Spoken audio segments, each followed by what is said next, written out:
జై శ్రీరామ్. మొన్న రాసిన పరీక్ష ఎలాంటిదో నాకు తెలుసు. అది పాస్ కాకపోతే అమ్మా నాన్నలకు మొహం చూపించలేను అని చావు చివరి దాకా వెళ్ళిన ఒక అబ్బాయి కథ. ఫ్రెండ్స్, మీరు మా వీడియోస్ని చూస్తున్నారా తప్ప లైక్ చేయడమే లేదు ఫ్రెండ్స్. చూసే వారి నుంచి నేను కోరేది ఒక లైక్ మాత్రమే. అందుకు ప్లీజ్ ఒక లైక్ వేసుకోండి. ఇంకా వీడియోలోకి వెళ్ళిపోదాం. కృష్ణ చాలా మంచి అబ్బాయి. ఎవరి జోలికి వెళ్ళడు. కొంచెం లోకజ్ఞానం తక్కువ. ఏది చదివినా కానీ కొంచెం సేపట్లోనే మర్చిపోతాడు. అసలు బుర్రకే ఎక్కదు. బయట ఆటలు పాటలు అన్నీ బాగానే ఆడతాడు. చదువు వచ్చేసరికి 10 గంటలు కూర్చున్నా కానీ కొంచెం అక్షరం ముక్క కూడా గుర్తుండదు. అదేం మైండో ఏమో మరి. చిన్నప్పటి నుంచి స్కూల్లోని పిల్లలు అలాగే టీచర్లు అందరూ కూడా కృష్ణను ఎగతాళి చేసేవాళ్ళు. అందరి ముందు అలా ఎగతాళి చేసినందుకు మరింత డల్ అయిపోతాడు కృష్ణ. అసలు చదివిందే గుర్తుండదు. నేను మర్చిపోతూ ఉంటాను. స్కూల్లోనూ బయట ఇంట్లో అందరూ నన్నే తిడుతూ ఉంటారు అని కృష్ణ మరింత డల్ అయిపోతూ ఉంటాడు. అలా ఒంటరిగా అయిపోయిన కృష్ణ చదువుతూ 8వ తరగతి వరకు వచ్చాడు. ఆపై 9, 10 చదవాలంటే చాలా భయం వేసేది. ఇంట్లోనూ అలాగే స్కూల్లో టీచర్స్ కూడా ప్రతిరోజు మందలించేవారు. ఇప్పుడంటూ 8వ తరగతికి వచ్చావు, 9, 10 చదవాలంటే చాలా కష్టం. నువ్వు ఇలానే ఉంటే ఇంకా చదవలేవు. నీకు బ్యాక్లాగ్స్ పడిపోతాయి. నువ్వు ఫెయిల్ అయిపోతావు అని ప్రతిరోజు తక్కువ చేసి మాట్లాడేవారు. అలా 9వ తరగతికి వచ్చిన కృష్ణను ప్రతిరోజు ఎగతాళి చేసేవారు. అసలు నీకు ఏమీ గుర్తుండవు. నీకు చదువు దండగా. ఎందుకు వెళ్తున్నావు? అనవసరంగా మీ నాన్న గవర్నమెంట్ ఎంప్లాయీ కాబట్టి నీకు ఫీజు అంటూ బాగానే ఇస్తున్నాడు. ఇంకా నీ బుక్కులు ఉదయాన్నే లేవాలి. మీ అమ్మ లేచి నీకు టిఫిన్ కట్టాలి. అలాగే నీకు బాక్స్ కట్టాలి. అవన్నీ దండుగా. ఎందుకు నువ్వు ఇంత లేట్ చేస్తున్నావు? ఏదైనా పనిలోకి వెళ్ళిపో అని సూటిపోటి మాటలతో కృష్ణని మరింత ఇబ్బంది పెట్టేవారు పక్కనున్నవారు. అలా 9వ తరగతిలో అన్ని సబ్జెక్టులు ఫెయిల్ అయిపోయినా కానీ కృష్ణ వాళ్ళ తండ్రి గవర్నమెంట్ ఉద్యోగి కాబట్టి 10వ తరగతిలో జాయిన్ చేసుకున్నారు. అలా 10వ తరగతిలోకి వెళ్ళగానే ప్రతిరోజు కృష్ణ తండ్రి ఇంటి దగ్గర కూర్చోబెట్టి మరీ చెప్పేవాడు, అరే కృష్ణ, నువ్వు బాగా చదువుకొని 10వ తరగతి పాస్ అయ్యావంటే నీకు నా ఆఫీస్లో ఏదో ఒక పోస్ట్ ఇప్పిస్తానురా. 10వ తరగతి ఉంటేనే ఏ ప్యూనో ఏ ఉద్యోగమో వస్తుంది. ఆ తర్వాత నేను పర్మనెంట్ చేస్తే ప్రతి నెల ఇంక్రిమెంట్ పెరుగుతుందిరా. నా మాట వినురా, మంచిగా చదువురా, నన్ను తల దించుకునేలా చేయకురా అని తల్లిదండ్రులు చెప్పేవారు ఇంట్లో. అలానే ఉదయం స్కూల్కి వెళ్తే ప్రతిసారి టీచర్లు తిడుతూ ఉండేవారు. అలా తిడుతూ ఉండడం వల్ల కృష్ణ మరింత డల్ అయిపోయేవాడు. అసలు ఎంత చదివినా కానీ ఎక్కకపోయేది. అలాగే స్కూల్లో ఉన్న టీచర్స్ కూడా ఇలా అనేవారు, ఈ 10వ తరగతిలో మంచి మార్కులతో తొందరగా పాస్ అయిపోయావంటే ఇంకా నీకు అడ్డుండదురా. తర్వాత నీ స్వేచ్ఛ నీదే. ఇంటర్మీడియట్లో నేను ఎవరి దగ్గర కూర్చోబెట్టి చెప్పేవారు ఉండరు. ఇంటర్మీడియట్ చదివినా చదవకపోయినా కానీ 10వ తరగతిలో మంచి మార్క్స్తో పాస్ అయ్యావంటే నీకంటూ ఒక రేంజ్ ఉంటుందిరా. ఇంకా నిన్ను ఎవరు ఏమీ అనరు. పెద్దోడు అయిపోయినట్టే. అసలు నిన్ను ఎవరూ పట్టించుకోరు. ఇంకా నీ కాళ్ళపై నువ్వే బ్రతకాలి అని ఎంతో మాటలు చెప్పి స్వేచ్ఛనిచ్చేవారు. అలా ఎన్ని మాటలు చెప్పినా ఒకవైపు నన్ను ఎక్కడో తొక్కేసినట్టే మాట్లాడేవారు. అలా 10వ తరగతి హాల్ టికెట్స్ రానే వచ్చాయి. అందరికీ హాల్ టికెట్లు ఇచ్చి ఆల్ ది బెస్ట్ చెప్తే నా కృష్ణకి మాత్రం ఏమీ భయపడకుండా పాస్ మార్కులతో పాస్ అయితే మా స్కూల్ రెప్యుటేషన్ బాగుపడుతుంది. నీలాంటి స్టూడెంట్స్ కూడా మా స్కూల్లో చదివి మంచి మార్కులతో పాస్ అయ్యారని, మాకు ఇంకా అడ్మిషన్స్ దొరుకుతాయి అని సూటిపోటి మాటలతో తిట్టేవారు. అలానే ప్రతిరోజు నన్ను ఈవినింగ్ ట్యూషన్కి రమ్మనేవారు. నా కొడుకే స్పెషల్ ట్యూషన్ పెట్టేవారు. ఈ 10th క్లాస్ రిజల్ట్స్తో నా లైఫే చేంజ్ అయిపోతుంది. ఇంకా నీకు అంటూ ఒక ఫ్రీడమ్ ఉంటుంది అని ఎంతో చెప్పారు టీచర్స్. ఇంకా మొదటి ఎగ్జామ్ రానే వచ్చింది. అలా హాల్ టికెట్లు, పెన్లు అన్నీ జాగ్రత్తగా తీసుకొని మా నాన్న ఎగ్జామ్ హాల్ దగ్గరికి దింపి మరీ చెప్పాడు, ఎవరి దేవుళ్ళకి వెళ్ళకు, నువ్వు నీ ఎగ్జామ్ ఏదో నువ్వు రాసి మంచిగా బయటకు వచ్చే అని కొంచెం మోటివేషన్ ఇచ్చి పంపించారు. అలా మోటివేట్ అయిన కృష్ణ ఎగ్జామ్ హాల్లోకి ఎంటర్ అయ్యగానే పక్కనున్న ఫ్రెండ్స్ అందరూ మళ్ళీ డిస్కరేజ్ చేసేవారు. నువ్వు వచ్చావా, ఎందుకు వచ్చావురా, నువ్వు రాస్తావా ఏంటి, నువ్వు నా పక్కన ఉంటే నేనే నీకు చూపించేవాని, నువ్వు నా పక్కన పడాలనే దేవుని కొడుకు అనేవారే తప్ప ఎగ్జామ్ మంచిగా రాయి కృష్ణ అని చెప్పేవారే లేరు. అలా మొదటి ఎగ్జామ్ రాసిన కృష్ణకి అప్పుడే క్వశ్చన్ పేపర్ చూడగానే అర్థమైపోయింది, నేను చదివింది దీంట్లో లేదు, అసలు ఇది చదివినట్టే లేదు అని.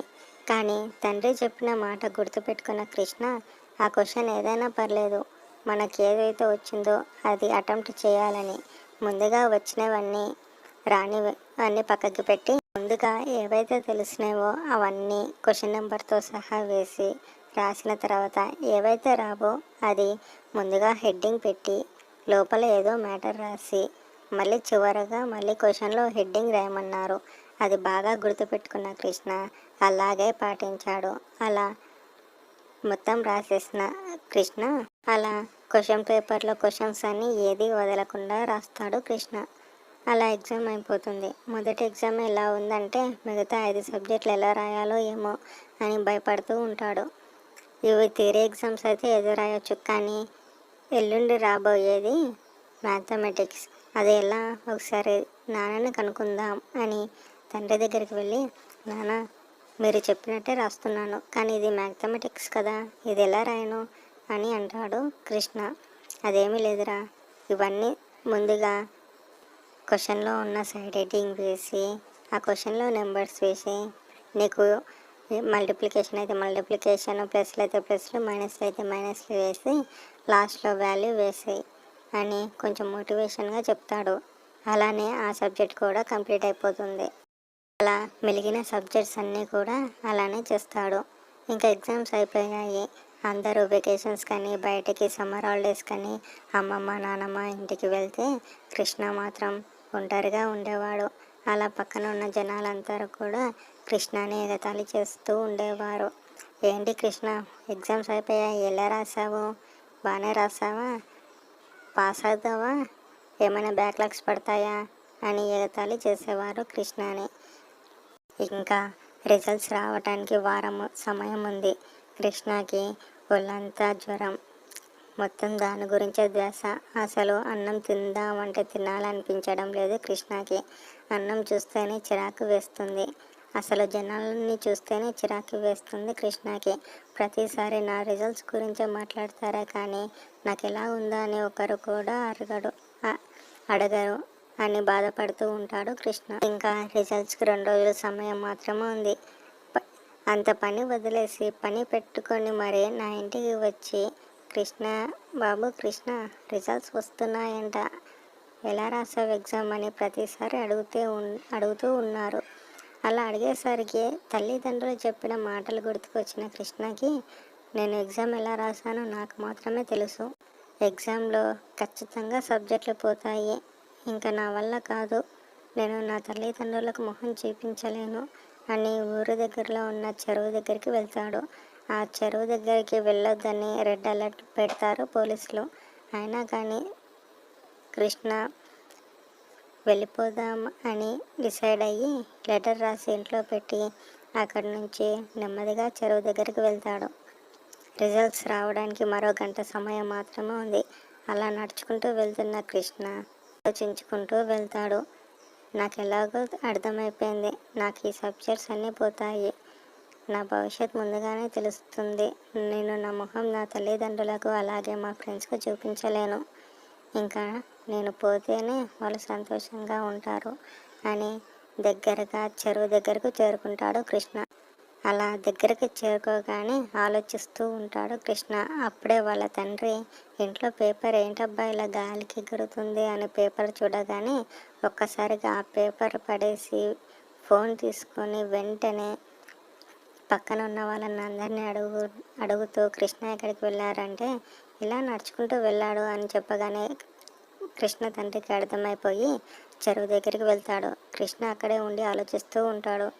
దగ్గరికి వెళ్ళి బాబు కృష్ణ, నువ్వు పోతే మాత్రం మీ అమ్మ నేను బ్రతుకుతామనుకుంటున్నావా? నువ్వు పోయిన వెంటనే మేము కూడా వెళ్ళిపోతాం అని చెప్పగానే కృష్ణ ఆగిపోయి దగ్గరికి వచ్చి తండ్రిని గట్టిగా కౌగిలించుకుంటాడు.